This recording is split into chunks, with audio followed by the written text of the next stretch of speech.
Hi dear student. मैं जीवन की आधारभूत जो इकाई है, जीवन की मौलिक इकाई, the fundamental unit of life, उसका पार्ट 2 वीडियो लेके आया हूँ। पार्ट 1 मैं पहले दे चुका हूँ।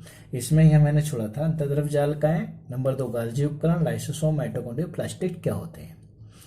तो मेरी वीडियो आपने इससे पहले देखी और अभी मैं फिर कहूँगा कि अगर आपने चैनल सब्सक्राइब नहीं किया, सब्सक्राइब करें ताकि मेरी वीडियो, प्रत्येक वीडियो आपके पास सबसे पहले नोटिफिकेशन मिले और बेल आइकन भी दबाएं और दोस्तों तक पहुँचाएं भी।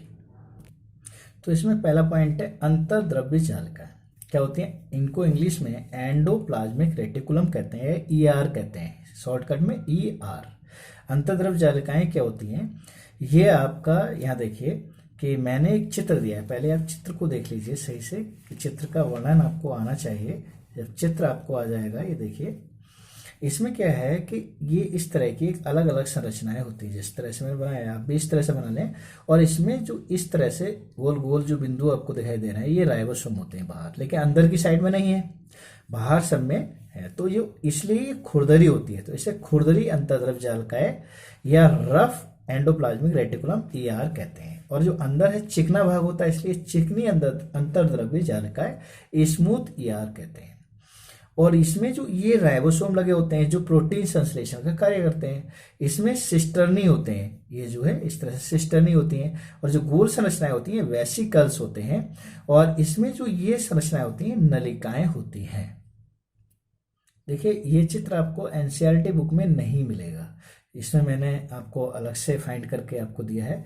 ईआर की खोज पोल्टर एवं उसके सहयोगी ने सन 1945 ईस्वी में की।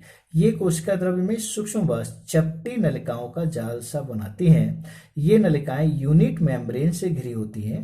ये प्लाज्मा झिल्ली केंद्रक कला अथवा दोनों से जुड़ी होती है। ये नलिकाएं 3 रूपों में दिखाई देती है, मैंने बताया था, जैसे cisternae, number 2 vesicles, number 3 नलिकाएं।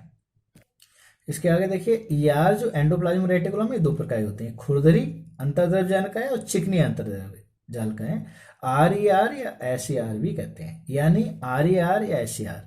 RER पर राइबोसोम लगे होते हैं जो प्रोटीन संश्लेषण कार्य करते हैं, जो मैंने यहाँ बताया, इसीलिए ये खुरदरे होते हैं। जबकि एसईआर वसा और लिपिड अणुओं के बनाने में सहायता करती है।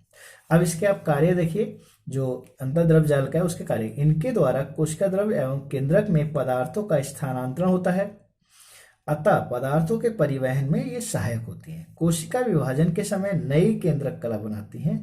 आरईआर पर लगे राइबोसोम प्रोटीन संश्लेषण कार्य करते हैं। एसईआर में वसा व ग्लाइकोजन का संश्लेषण होता है। अब आप देखिए इसका जो दूसरा हेडिंग है वो गाल्जी उपकरण या गोल्गी बॉडी या इसे डिक्टियोसोम कहते हैं।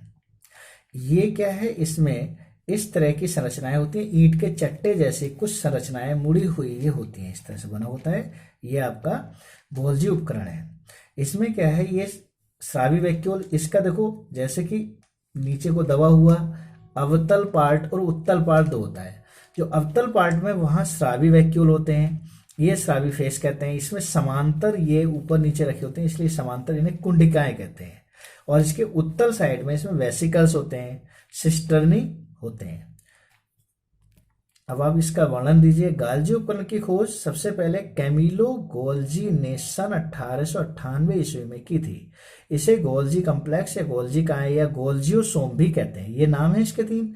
सभी जंतु कोशिकाओं में ये 4 से 10 खोखली बेलनाकार मुड़ी हुई चपटी सिस्टर्नी का एक चट्टा सा समांतर क्रम में व्यवस्थित होता है, इस तरह से, जैसे कि मैंने यहाँ दिखाया है, इस तरह से होता है आपका, होता है, जिन्हें कुंडिका कहते हैं। सिस्टर्नी के उत्तल सतह पर नए सिस्टर्नी बनते हैं, यानी उत्तल सतह पर इधर जो नए सिस्टर्नी बनते हैं, और अवतल सतह पर जो अवतल सतह होते हैं वो स्रावी वैक्यूल अलग हो जाते हैं।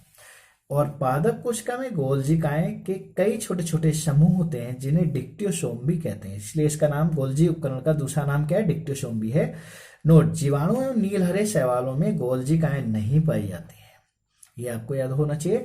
और इसके बाद में है कार्य। कार्य में अगर आप देखें तो ईआर में संश्लेषित जो पदार्थ होते हैं, पदार्थ गोल्जी उपकरण में पैक किए जाते हैं। जो एंडोप्लाज्मिक रेटिकुलम, इससे पहले वाला जो पदार्थ था उसमें जो बनते हैं, तो उनके बने हुए पदार्थ इसमें पैक किए जाते हैं और उन्हें कोशिका के अंदर वहां विभिन्न क्षेत्रों में भेजा जाता है।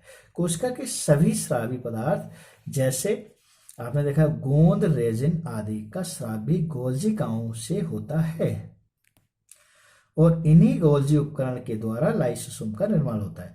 कभी कभी प्रश्न आ जाता है कि गोल्जी उपकरण ना हो तो क्या होगा।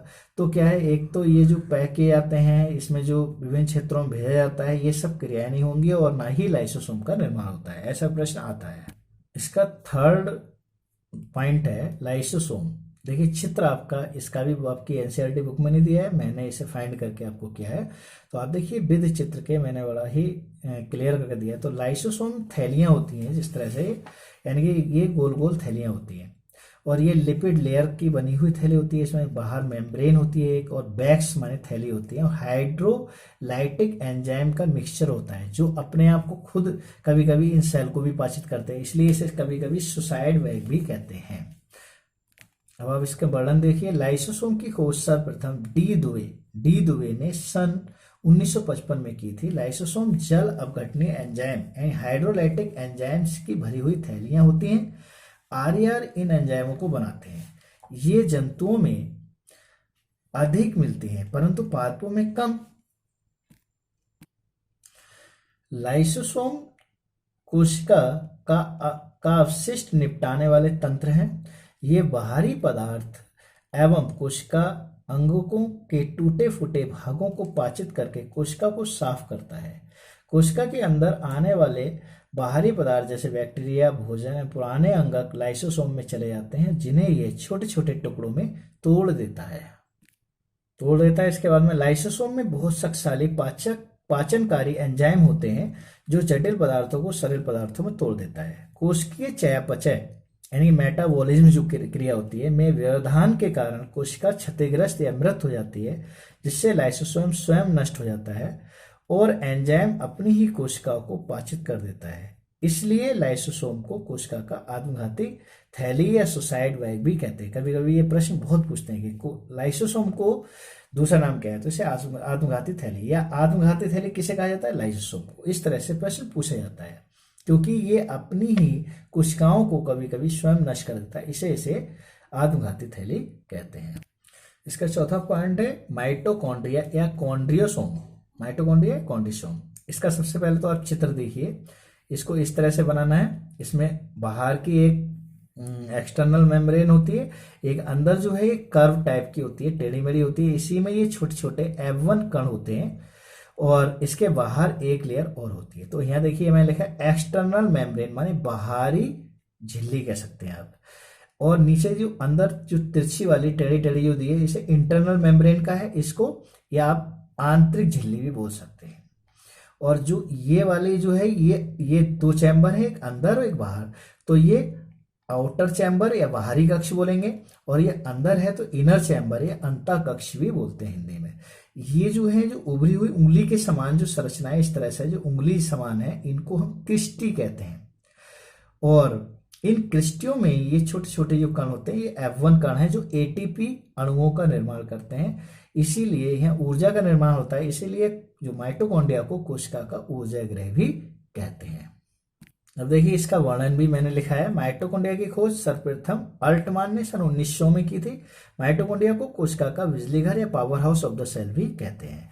ये दोहरी झिल्ली की बनी होती है, बाहरी झिल्ली की छिद्रित होती है तथा भीतरी झिल्ली बहुत अधिक बलित या टेढ़ी होती है।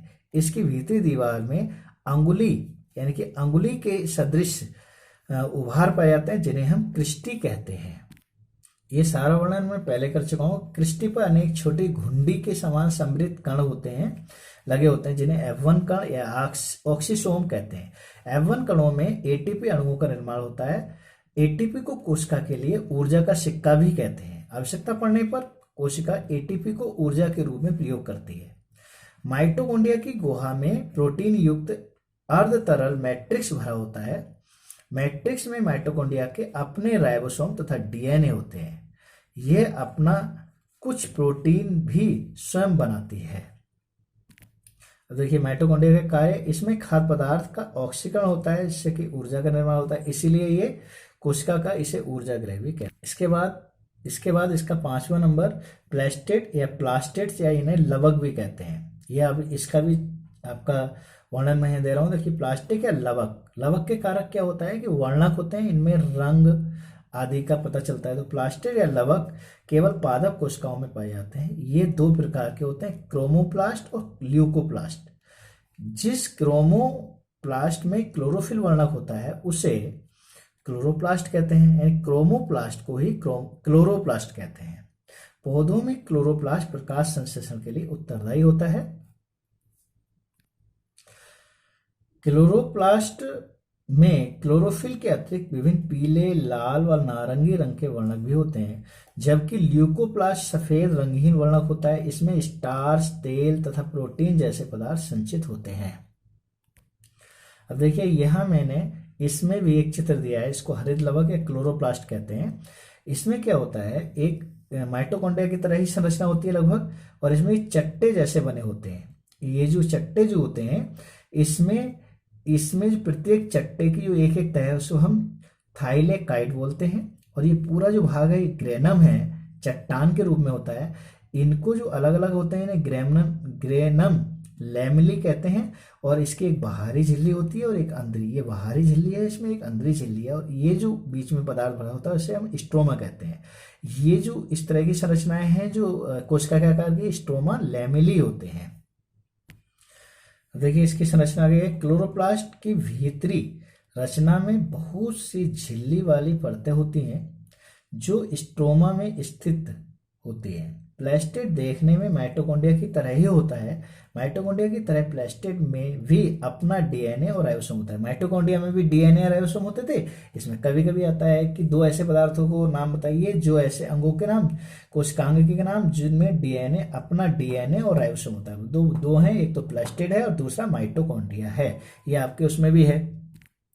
नेक्स्ट है कार्य। प्लास्टिक के क्या कार्य हैं, तो क्लोरोप्लास्ट में प्रकाश संश्लेषण क्रिया होती है। ल्यूकोप्लास्ट पौधे के विभिन्न अंगों में खाद्य पदार्थ संग्रहित करता है।